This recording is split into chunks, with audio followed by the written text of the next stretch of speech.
Ngayon ay magluluto ako ng hipon at pusit sa gata.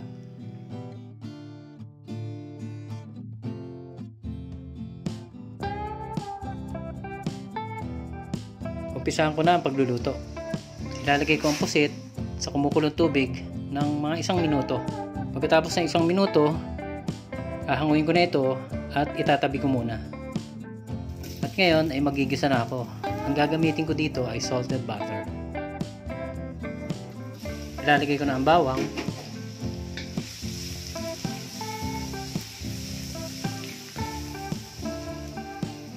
sibuyas na puti,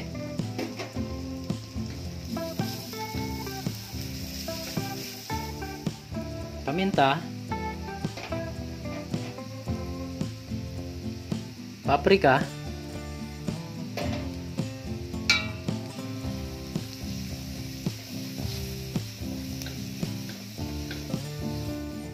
toyo,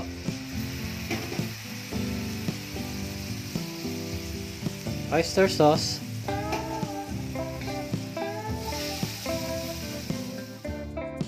dahon ng laurel, at kakang gata.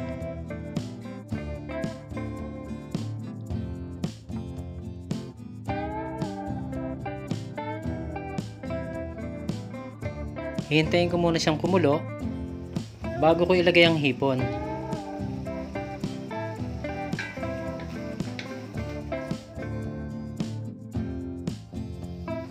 At ang pinakuloan kong pusit.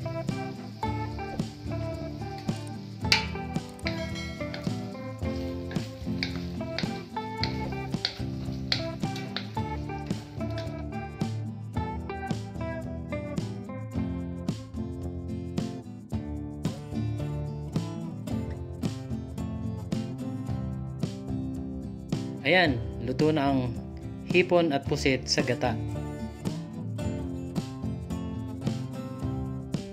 Kung hindi ka pa nakasubscribe sa aming channel, please subscribe. Maraming salamat!